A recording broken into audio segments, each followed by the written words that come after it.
operation at Stilfontein's mine not called off exactly until the police are satisfied that all illegal miners have resurfaced. So we've been hearing about the number that have come to the surface, those that have passed away. But questions have to be asked. How do we know for a fact that there's nobody else stuck underneath one of these mine shafts? How do the authorities even know this?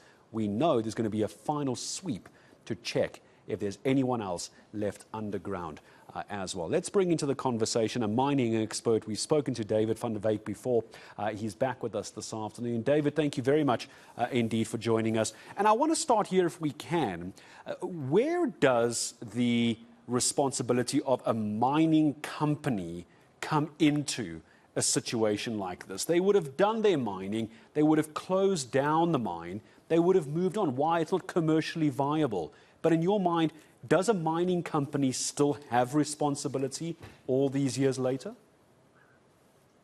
Well, I think that this mine, Stilfontein, started closure procedures in 2018 already, and that 6 of the 12 shafts are closed, but we don't know if the other shafts are still open and accessible to people to come in from the surface.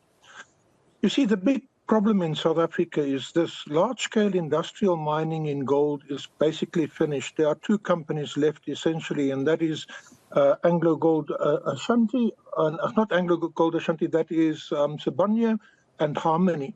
All the other big companies have more or less left the country.